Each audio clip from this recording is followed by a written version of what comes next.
For this year's primary election, registered voters need to watch for their ballots arriving by mail in late July. Following the instructions, seal your ballot in the envelope provided and be sure to sign the back. Envelopes without your signature will not be accepted. Look for your free elections guide in the newspaper or at these locations statewide. There are no polling places. So be sure to mail your ballot at least 5 days prior to Election Day. Hawaii votes by mail.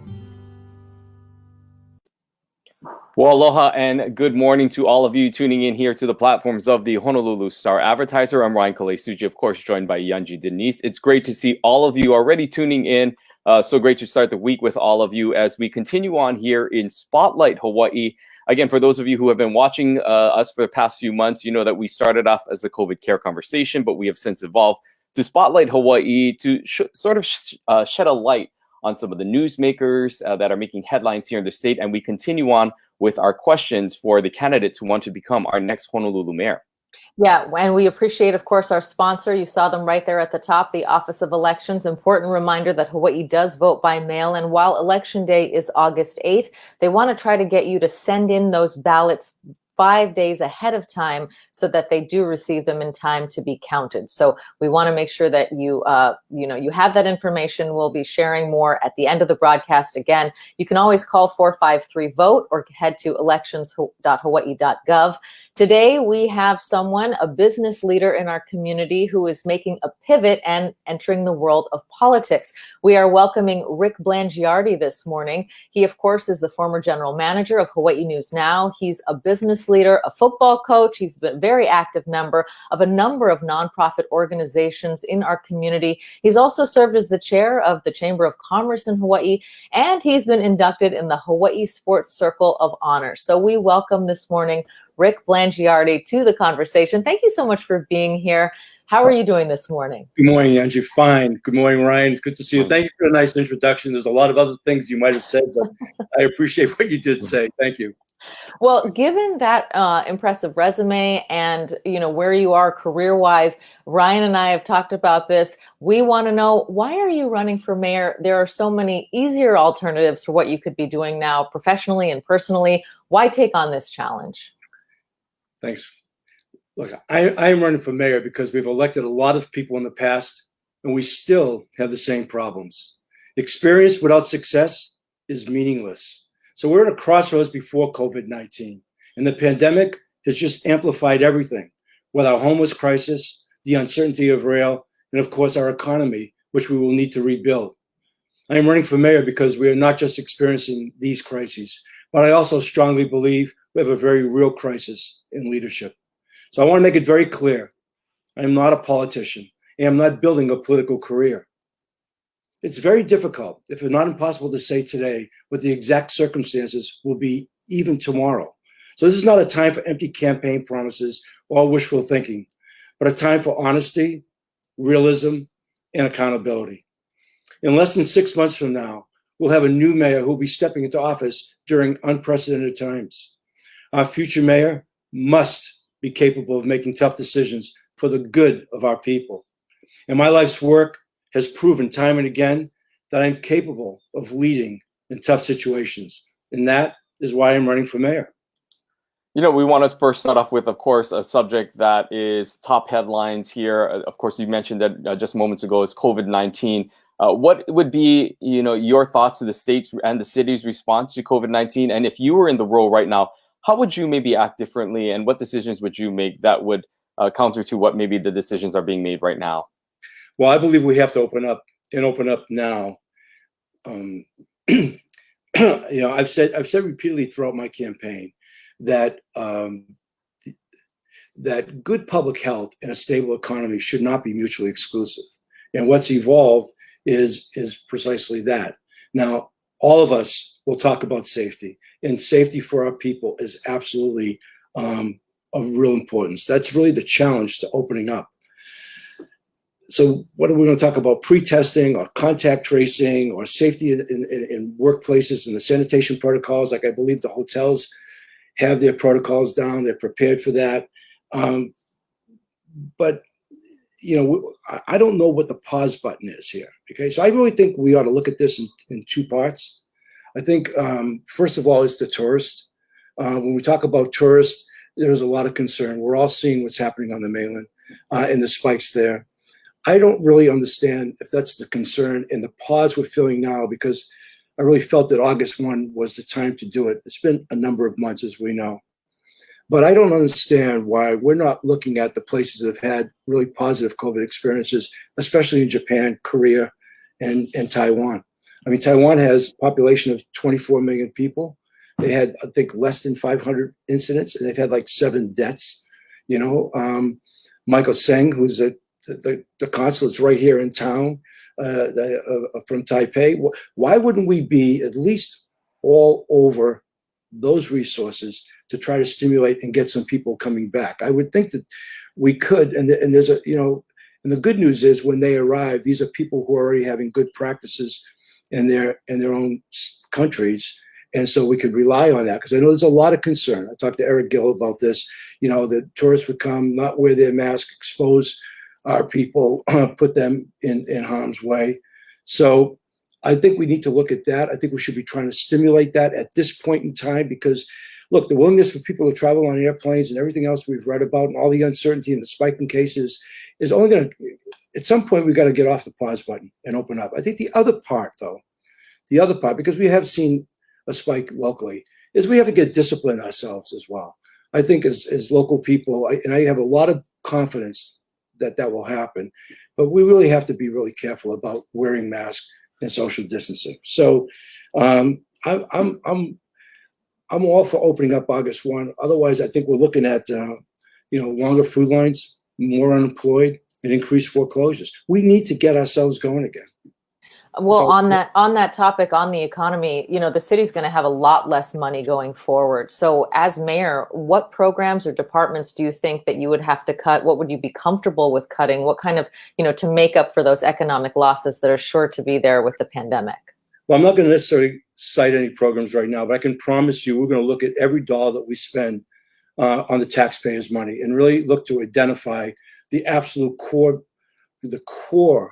elements we need to keep in order to run our city. But clearly, with less money, we're going to have to rethink, you know, as you would in any budget, on where we're spending our money and what are the things we need to change in the way of priorities from the standpoint of what we've done before and haven't done before.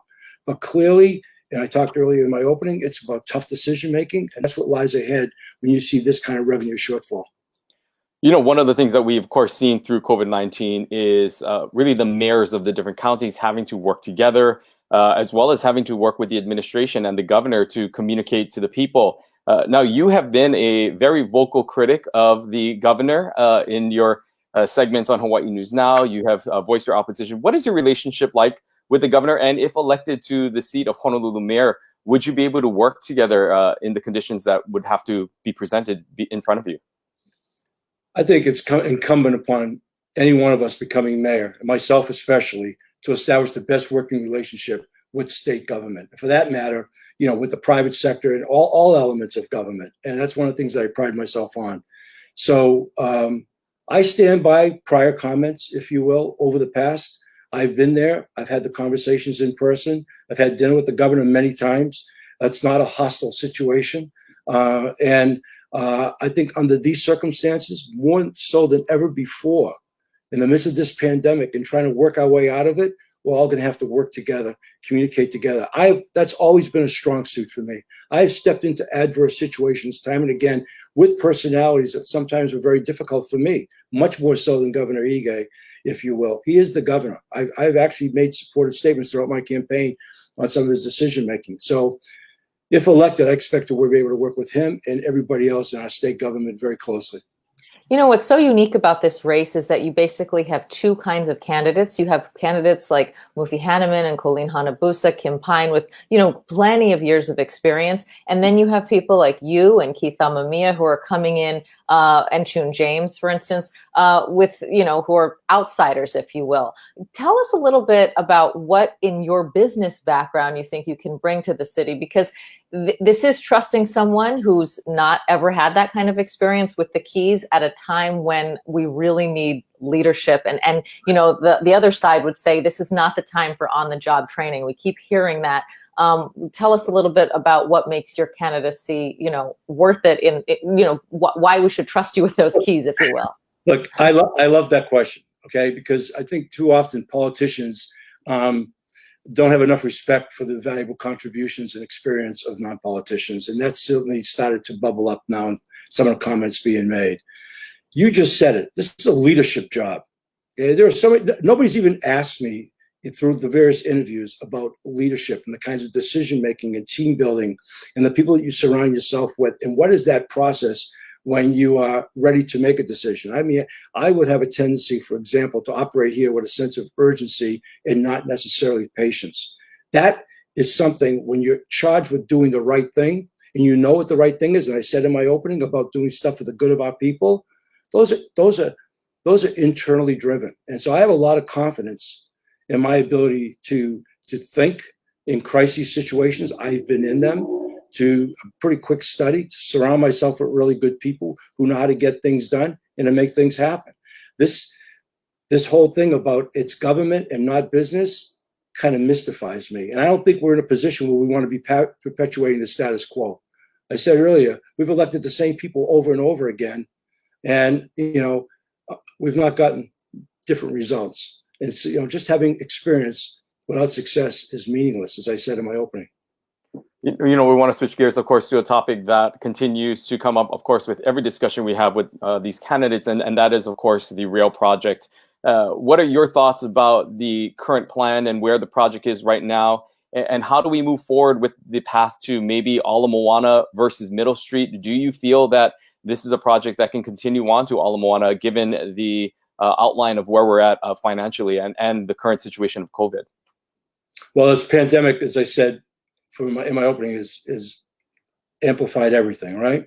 So I think it's time we get real on rail. Long before COVID-19, I was a strong proponent of completing the project to Ala Moana, okay?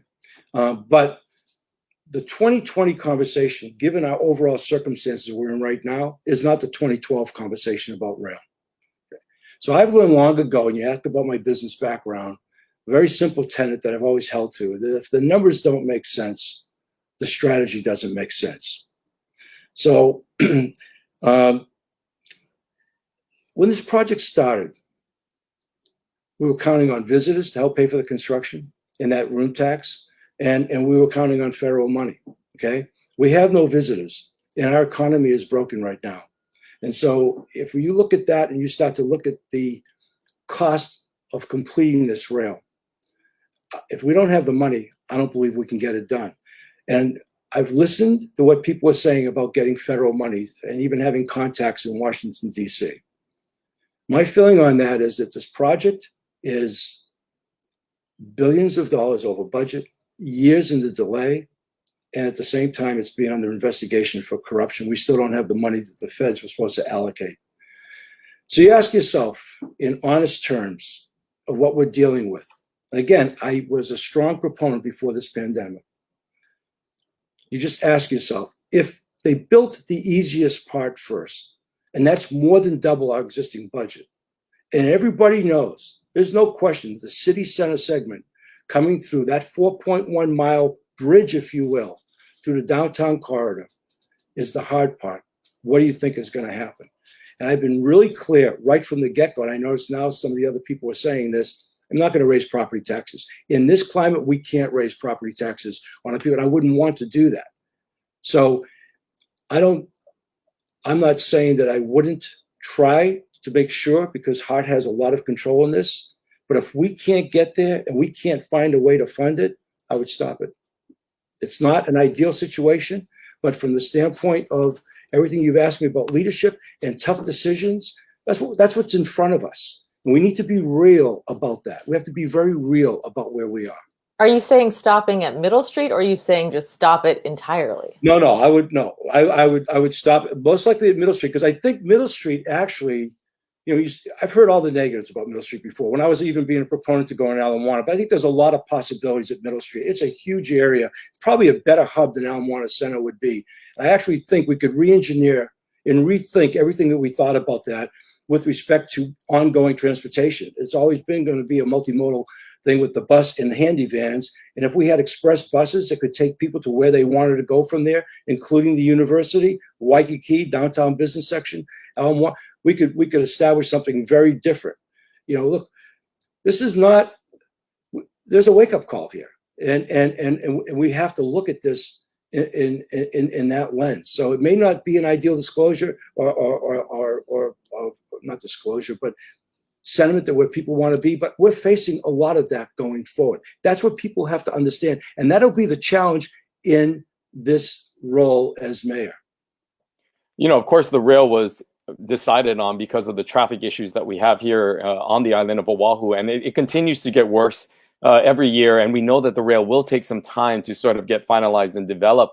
And having said that, how would you tackle maybe the traffic issues as mayor, and what changes could be made immediately, or any other ideas that you have that can help to counter some of the traffic issues that seem to plague so many here on the island? You know, Ryan, that's a great question, because not a lot has been talked about that. I mean, we have now a new transportation center and great technology. And I do think that on a going forward basis, to enhance everything that we're doing, we're going to have better traffic management. I think we're now going to be capable of doing that.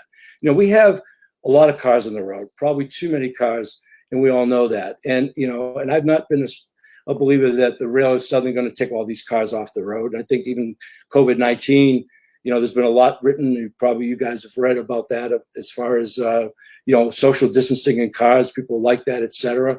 So I think that, you know, better traffic management, along with dynamics that we're going to take on with respect to where the rail is going to finish, I think are going to be really important. I think it has to be better than ever before. This is the kind of challenges we're going to have to respond to.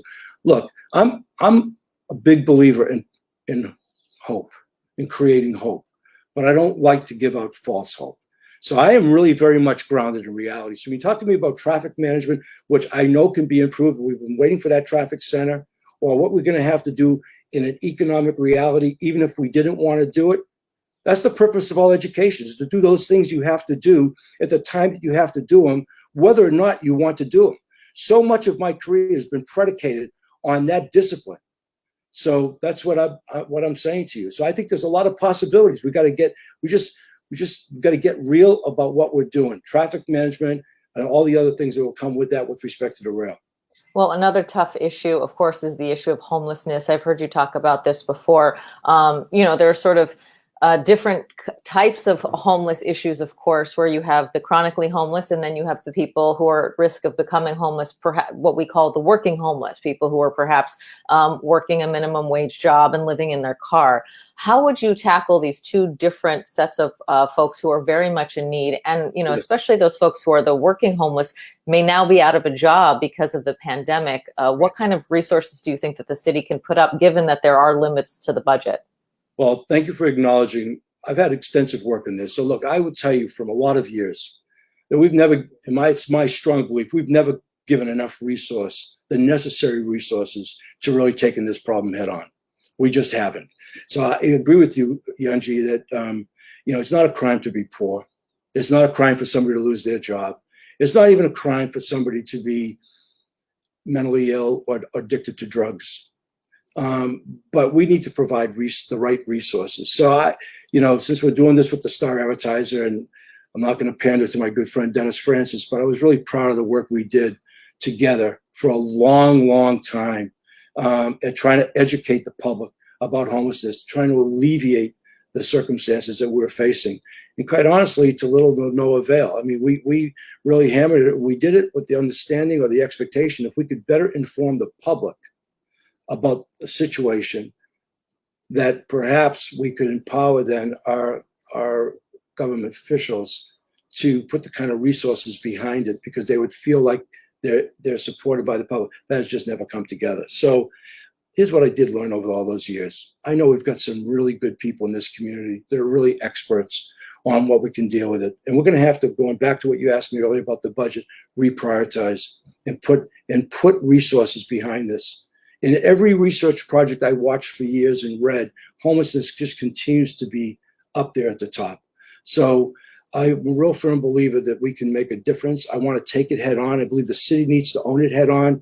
I will not be a mayor who doesn't own the issue of homeless. I've said repeatedly, since you brought up chronic homeless, we're going to have to deal with tough love. I think a lot of people who are in need of shelter, those people go into shelters and they go into places, people who may lose their jobs. But there are other people who just won't do that. I've said repeatedly about tough love. I'm very much in support of that. The Sit Line Bears support that, but you need a place to put them.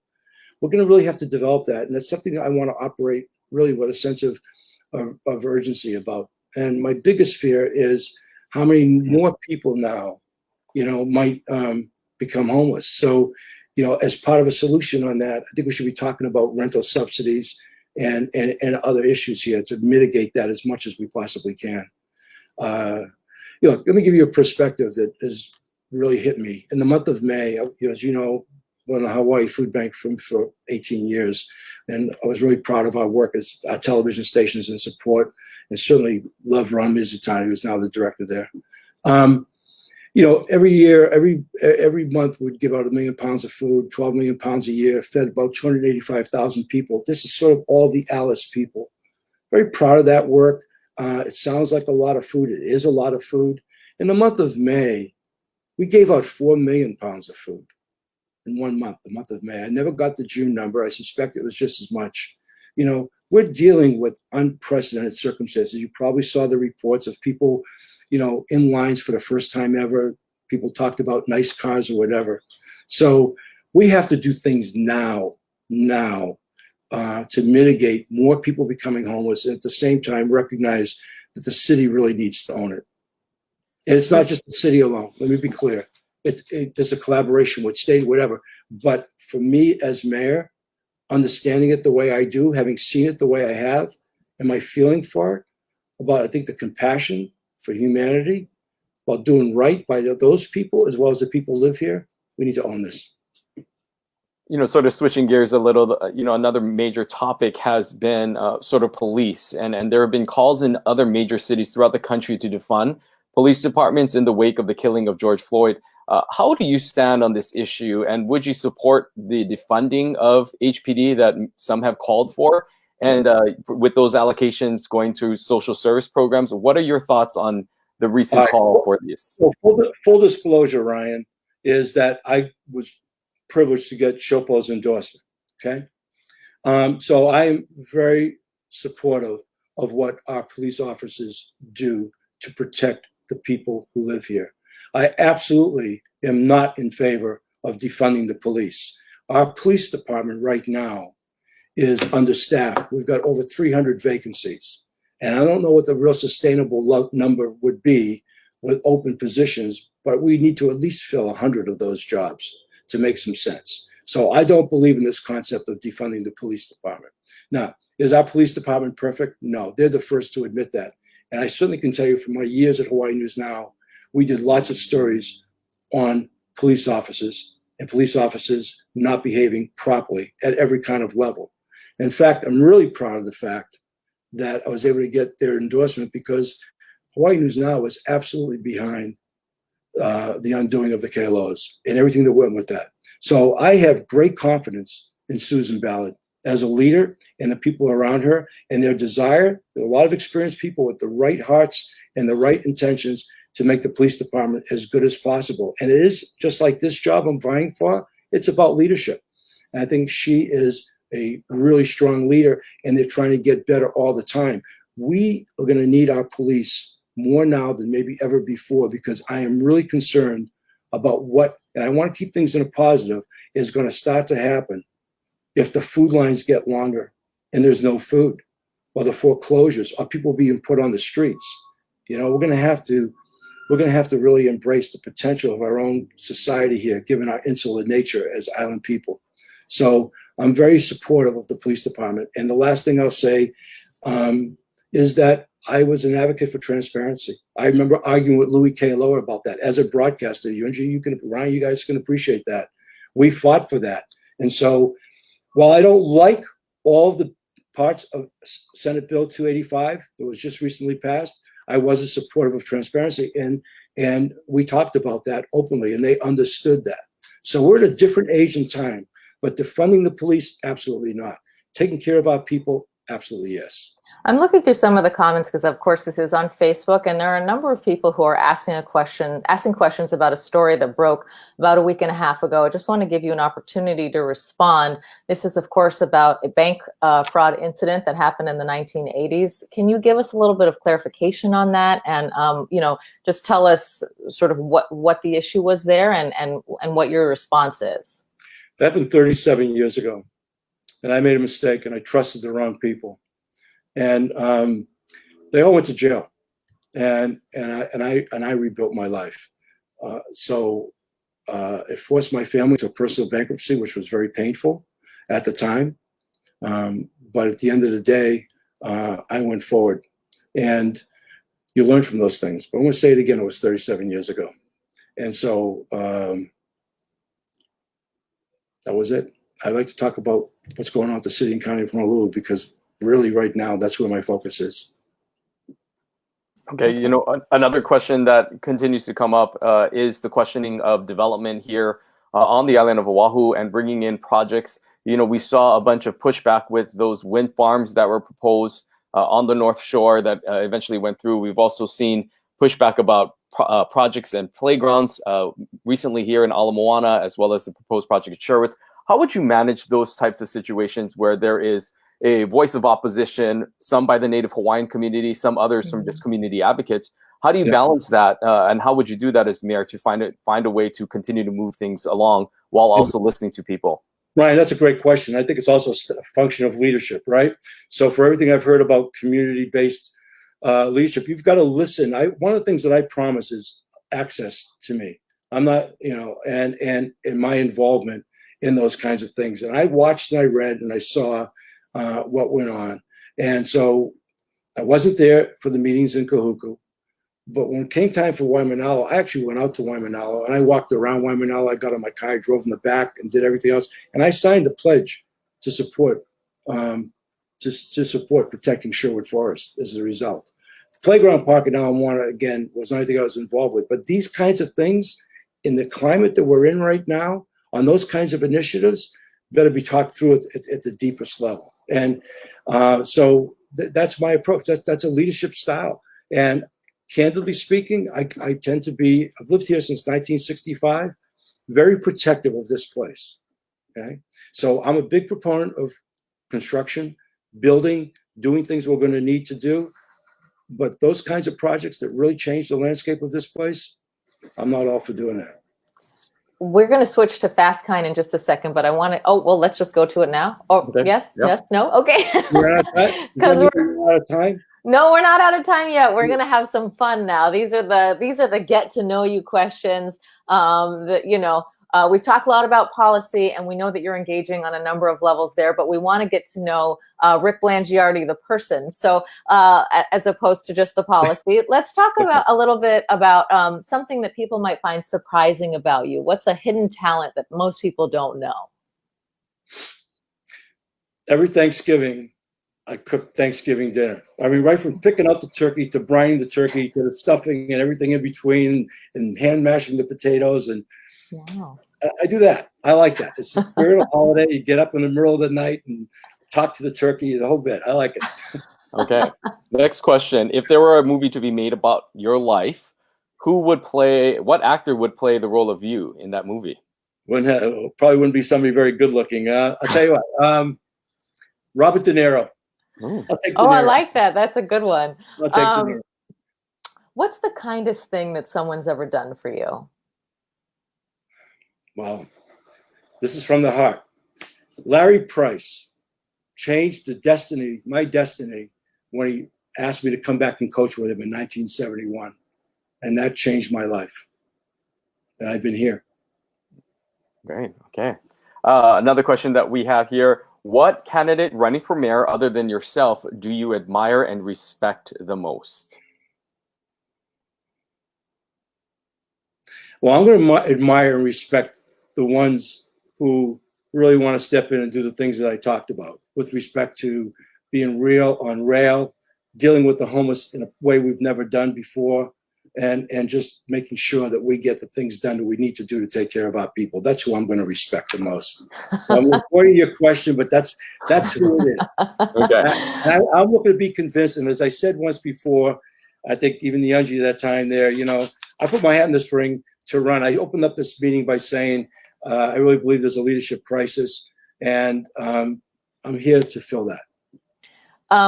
Let's talk about your favorite go-to karaoke song. What do you like to sing on the mic?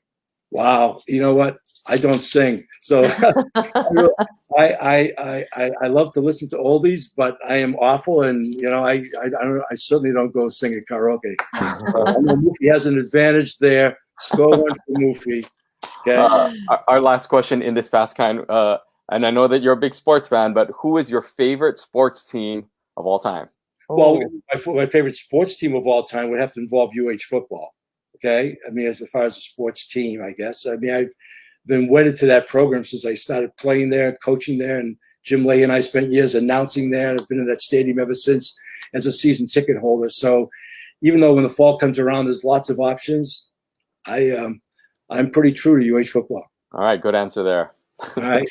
Thank you so much for spending so much time with us this morning. Before we go, we do want to give you an opportunity for some closing thoughts for those folks who are tuning in this morning. Well, look, I really believe this is a leadership job, and I really believe that the experiences I've had throughout my whole life, time and again, in tough situations, have led me to this moment in time. When I made a decision to run, it was looking at what I thought would be a tough handoff on rail, certainly motivated by everything I lived through in homelessness and my own personal determination to want to make a difference. Clearly aware of the infrastructure issues. Had a lot of people say to me in the beginning, look, Rick, if you could just clean up the city and fix the roads, we'd be happy, that kind of thing.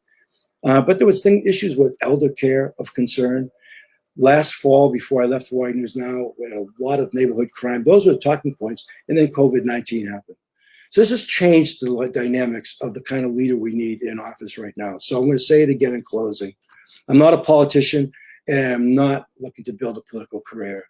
And I'm not going to be compromised. My entire life as a leader has always been about finding the courage and the ability to do the right thing on a consistent basis. And that has brought me enormous success, and I plan to hold true to that. So I thank you for the time today. All right, Rick Blangiardi, thank you so much for spending your morning with us and taking our questions. And I enjoy this. Good. We love being with you. Well. Thank you so much, Rick. Good to see you. Thank you so much. Take care. Wonderful to hear from him, and interesting to hear his thoughts. What you're seeing in Rick Blangiardi is what you saw from him as a business leader. He is definitely an executive, and he definitely wants to make those decisions. And tough love. You heard it. Whether it was rail, homelessness, all of those issues. You definitely got the sense that is his sort of MO. Yeah, and really the only candidate that we talked to thus far, again, we've only talked to 3 and we have 3 more to go to, that has really said us really outright that he would look at stopping the rail project at Middle Street. And that's something that we have not really heard a lot of from other candidates. So interesting to hear those topics. We encourage those people who may have tuned in a little late and may have not been able to get the full question and answer with Rick Blangiardi to go back and watch this so that you can see the entire interview again, which will be posted on the Star-Advertiser's website and Facebook page. Yeah, and also interesting to hear that he likes to cook Thanksgiving dinner from scratch. That is definitely not something I would have expected. Not easy at all. And I saw some comments in there also, people wondering about closed captioning. We do have auto-generated closed captionings, but those those don't kick in until the live broadcast is finished. So if you know someone who is hard of hearing and wants to view this, once this is POW, you can watch it again with the captions on, and you should be able to watch that. Nonohe wants to know, where can we find the other interviews? They should be on the Star-Advertiser's website. There's a section for politics. If you can't find them there, you can just look through the archived Facebook videos. Right, Ryan? Am I saying that right? And they should be there. As Ryan mentioned, we've spoken to Colleen Hanabusa and to Mufi Hanneman. On Wednesday, we'll be joined by community activist and local realtor Chun James. That's right. And then we finish out this sort of question for the candidates next week with Keith Amamiya and Kim Pine. And that will sort of wrap up our question and answers and this time to get to know the candidates. Again, politicking has really changed, and the way in which these politicians are able to get their message out certainly looks a lot different than any time in the history of Hawaii elections. You know, we don't necessarily see a lot of sign waivers door to door, his sort of see. So we really wanted this to be an opportunity to allow the candidates to speak their mind and provide yet another vehicle for people to be able to get information, ask their questions specifically to the candidates.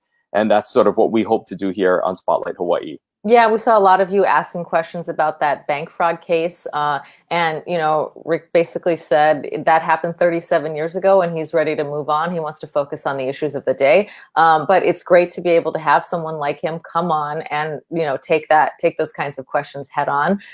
Chun James, as we said, has been a community activist for a number of years. We've seen her a lot at city council meetings and advocating on various issues. Now, of course, she wants to be Honolulu's next mayor, so she will be joining us on Wednesday. And then, as Ryan said, we've got Keith Amamiya and Kim Pine the week after that. Remember, Hawaii does vote by mail. If you have any questions, you can head over to elections.hawaii.gov or call 453-VOTE. There will not be polling places open on election day. But to clarify all of that, toward the end of the month, we've invited Scott Nago to come on. He, of course, runs the Office of Elections. He's going to be answering all of our questions. What happens if you mess up a ballot? It's not like, on election day, if you mess up your ballot, you can go to the clerk. In this case, right. Your ballot's at home. So how does that work? So we'll be talking to him about all of that. So save your election day questions for then. That's right. And again, we want to thank our sponsor of this broadcast, the Office of Elections, as they continue to help all of us navigate through this new way of voting, and encourage all of you to tune right back on here on Wednesday at 10:30 for our next mayoral candidate. Again, that will be Chun James. Until then, take care, and we will see you on Wednesday. Aloha.